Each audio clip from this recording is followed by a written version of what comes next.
Hey guys, welcome back. I hope you're having an amazing day. Let's get right into the stories. The first one is a pro revenge story. This all went down a few years back when I was still at Mammoth Tech, a massive tech giant where I'd worked for ages. Over the decades, I'd climbed up from the entry-level trenches to become a specialized fixer, the go-to person for security emergencies, and unfixable messes that made headlines. I can't dish on the juicy details, sadly, but let's just say high-level VPs in various divisions knew me well for my ability to wrangle intense nerds and resolve gnarly, complex issues across multiple teams. It was a thrill. At the time of this story, I was part of a small security squad in the product engineering wing. Our team of 8 had weathered countless reorgs and manager shuffles, but we kept our heads down and vibed well together. One transitional period is particularly relevant. Our capable manager, Darius, abruptly assigned me a colossal, urgent project with massive legal implications.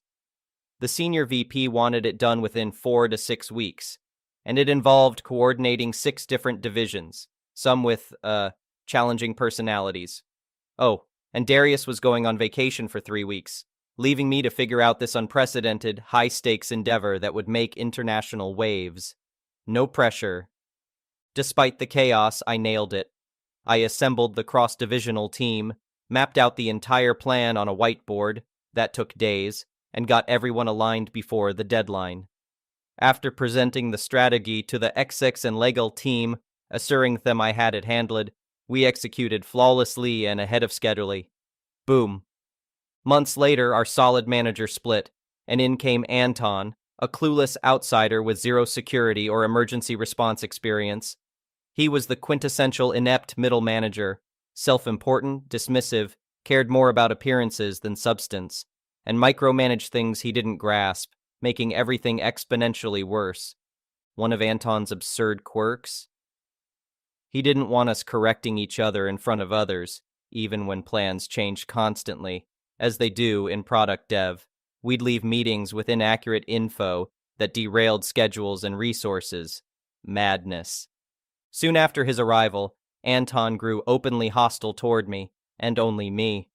While he didn't comprehend my role, he was certain I wasn't doing it correctly, and berated me in front of others.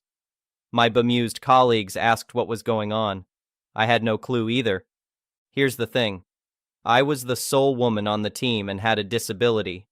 While I'd endured my share of old boys club antics in tech over the years, I didn't cry discrimination lightly. But Anton's hostility reeked of sexism and ableism. For instance, I was one of the few with a private office due to my seniority and disability, while the rest of the team suffered in an open bullpen, a setup everyone loathed. Anton threw a tantrum that I, a lowly subordinate, and a woman no less, got an office while he didn't. He seemed less bothered when men with tenure got offices, just me. His fragile ego couldn't stand a door-having woman outranking him. Then there were his snide remarks, like reprimanding me for my bad attitude in a meeting where I'd stayed silent per his orders. When I asked how I'd had an attitude without speaking, he sneered, "I didn't like the look on your face." Okay, dude. Once I realized I could never appease this guy, I documented his bias with HR, knowing full well they'd be useless. Shockingly, they just told me to try harder to get along with him. So I emailed a paper trail about his misogyny reflecting negatively on future reviews. Not that it helped, but I tried. Sure enough, months later came the scathing performance review, clearly an attempt to fire me amid company-wide layoffs when few internal positions were available. I raised hell with HR again about the discrimination I'd warned them about, to no avail. But hey, that documentation would become handy later. With nowhere else to go at Mammoth Tech and now a tarnished record, I lined up a far better job at another local tech titan. Once I had that exit secured, I hired an attorney to negotiate a check and quiet departure from my long-term employer. I'd never imagined leaving this way. Thanks to the documented misogyny, witnesses, and HR's inaction, Mammoth Tech had no leg to stand on. They agreed to pay me off to avoid a lawsuit as long as I kept my separation agreement confidential. I figured some HR, nobody would sign it, But when I got the final copy, it was our senior VP, the one I directly assured about nailing that make-or-break project he'd assigned me. Ooh, I cackled at the thought of Anton having to explain that costly severance to an exec who knew me well. Not long after, an old Mammoth Tech security pal named Julia asked if I knew Anton, as he was interviewing at her company the next day for a manager role. I feigned neutrality, but said I could discuss him off record that evening if she wanted the full scoop. You bet, she called. I hypothetically regaled Julia with tales of Anton's hostilities, insecurities, and biases. I offered insights into his triggers and suggested strategic questions that would set him off. She eagerly took notes. The interview imploded spectacularly. When Julia shared the glorious aftermath, I could barely contain my glee. Recounting how he'd yelled at her twice during his interview, she revealed the final verdict. Not just no hire, but an emphatic no hire ever. A total blacklisting from future roles at her tech titan. Within 6 months of being the insufferable jerk who pushed me out of Mammoth Tech, Anton found himself forced to relocate his family after getting blackballed from 2 industry giants in our region's insular tech sphere, all because the woman he thought so inconsequential had thousands of connections he never considered. To this day, that oblivious misogynist likely has no idea why his interview bombed so badly, or how I subtly sabotaged his local prospects after his horrific treatment of me. Serves him right for underestimating this fierce lady. The next one is an EntitledPeople story. I've always been a car guy. Ever since I was a little kid, I've been fascinated by classic cars and dreamt of owning some of the rarest and most coveted models out there. As an adult, I worked hard to turn that dream into a reality. My prized possession was a 1969 Dodge Charger Daytona, one of only 503 ever made. I spared no expense in restoring her to her former glory. The plum-crazy purple paint gleamed flawlessly, and the 440 big block rumbled with raw power. Just looking at her made my heart swell with joy. When I bought my house, I made sure to get a place with a big garage where I could keep my baby safe. The neighborhood itself was decent, a typical suburb with manicured lawns and cookie-cutter houses. The only annoying thing was the homeowners association. I tried to avoid them as much as possible since they seemed like the nosy, naggy type. As long as I paid my dues on time, I figured they'd leave me alone. Oh, how wrong I was.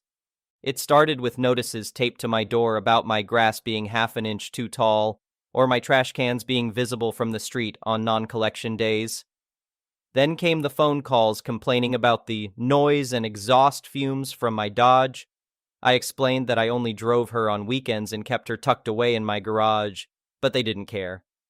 The head of the homeowner association, Janet, was the worst. She acted like the queen bee, bossing around the neighborhood according to her whims. One Saturday morning, I headed out to the garage, eager to take my baby for a spin, but when I pressed the button, the door slowly rattled open to reveal nothing. My stomach dropped as I scanned the empty garage in disbelief. My Dodge, my pride and joy was gone, vanished without a trace. I ran back inside and checked the security footage from the cameras I had installed. To my horror and rage, I witnessed Janet and her homeowner association goons breaking into my garage and towing away my Dodge just hours before. My hands trembled and heart pounded as I grabbed my phone to call Janet. She answered with a smug, "Hello?" I demanded to know why she broke into private property to steal my car. Janet calmly replied that my Dodge was in violation of homeowner association rules about offensive vehicles, so it had to be removed. I pointed out that she had no legal authority to trespass or confiscate personal property. Janet laughed and said the homeowner association could do as they pleased. Furious, I warned her that I was calling the police to report the theft, but Janet didn't seem worried in the least. She told me to check the local junkyard if I wanted my car back. Then she hung up on me. I sped over to the junkyard, panicked that my baby was about to be crushed into a cube. Thankfully, when I arrived, my Dodge sat in the holding area, untouched. After a screaming match with the owner, I finally got them to release her to me. As I drove her home, tears of anger and relief fell onto the steering wheel.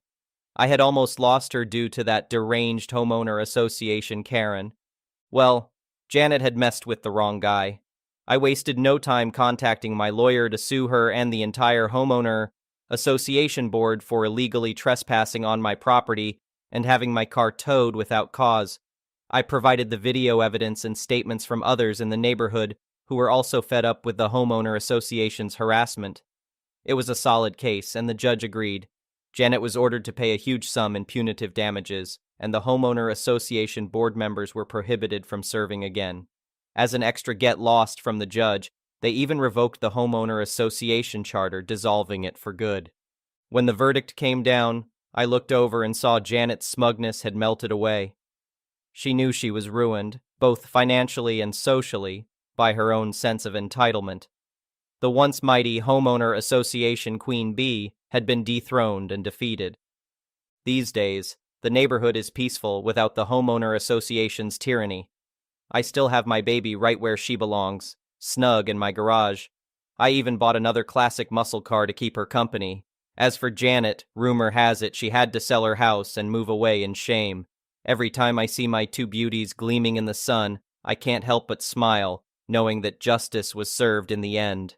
The next one is a petty revenge story. You really never realize something is going to go on as long as it does until you look back. 2 years ago, I was given a new-to-me phone number when I purchased a cell phone. Immediately, I was bombarded by friends, family, and collection agents of the previous owner of the number, not the phone. They were all looking for the same woman, by name. In the first couple of months, I answered that the person must have changed their number, that I just got this number with a new phone, no harm, no foul. But it hasn't stopped, and I found out why. She is still giving out this number. One day she logged into her coffee app, and it sent this phone the sign-up code. I bounced to it and logged in with the code. The account had her email address. Finally, I can let her know what's going on and hopefully stop this crap. I used that info to contact her. I told her I'm sure she didn't mean any harm, but it's become ridiculous. Please stop giving out this number. She replied that I'm some kind of stalker freak. I replied that if she continues to give out my number, I will cancel every appointment that comes across and tell family she died and tell creditors where to find her. She blocked my email. I figured all is well if she stops. She didn't. Okay, bet. A month ago, her application for a school was canceled. Today, her dental appointment for Thursday was canceled. Stop sending your crap to my number. I plan to finally change this number when I get a personal issue resolved, but honestly, I'm low-key enjoying this. And she's still giving out the number, so... The next one is a malicious compliance story. Many moons ago, I spent my youth in the army. I worked in comms and spent some excellent years doing dumb stuff with some of the best guys and girls you could ever meet. One of those years of my misspent youth, I was deployed to a hot and sandy location. This length of deployment was unusual for me, as most deployments in the British Army are 6 months. The extra time was due to us being one of the first units deployed, and after supporting the initial deployment, they requested volunteers to remain and support and train some of the relieving units and newly deployed logistics headquarters, HQ. At this stage in my career, I had been lucky enough to jump from deployment to deployment, and I was loving the extra money that gave me, so I happily volunteered to stay. I was tasked with supporting one of the logistics HQs. I'd run that detachment earlier in the deployment and was happy to return, as it was far away from the main HQ and all the bored adults and seniors that the HQ brings. Think sweeping the desert, that kind of thing. Our little detachment was an oasis in a sea of nonsense. It was just 6 guys and girls with me as the detachment commander. I was a corporal, CPL full screw at the time. The isolated nature of our det meant that anyone sent there had to be able to operate independently, be very adaptable, and open to improvising to support where required. Our main unit also liked to send us their troublemakers, but due to the nature of the det, they could only send us people who could do their role also. So, I ended up with all the best and most interesting scum of my unit, and it was amazing. For any Yanks reading, it would have been an E4 Mafia paradise. Within weeks, we had a patio and rock garden set up. We had a BBQ pit, shower area, gym. We'd sorted a deal with the local civilian contractors for us to receive beer in exchange for our help in vehicle and generator servicing. The best part was due to us being a comms det. It was restricted entry to our area, so we were free from any surprise visits. Now that I've set out the backstory, I'll get onto the malicious compliance. The HQ we were supporting was regularly rotating its senior non-commissioned officers, SNCO, and officers from the deployment. They'd do the minimum time to qualify for a medal, and they'd get replaced with someone new. It was a lousy practice that eventually got shut down, but not until much later, deployments. We were fairly used to this by now, and the only overhead we had was creating new accounts for the seniors. The guys who actually did the work, my peer group in the HQ, stayed the same mostly. This latest rotation saw the old regimental quartermaster sergeant, RQMS, being replaced by a newly promoted RQMS. This new guy was a jerk, full of his own self-importance. He hated that we had a little island of nonsense-free tranquility within his eyesight. I'd see him pacing outside our fence line when he first arrived, unable to comprehend that he wasn't allowed to just walk in. By this point, I had been in this location for about 6 months, and I was thoroughly past the point of giving any care. The RQMMS hated that he had to deal with me, a lowly full screw as OC of the det, and myself and the crew of reprobates were out of his chain of command.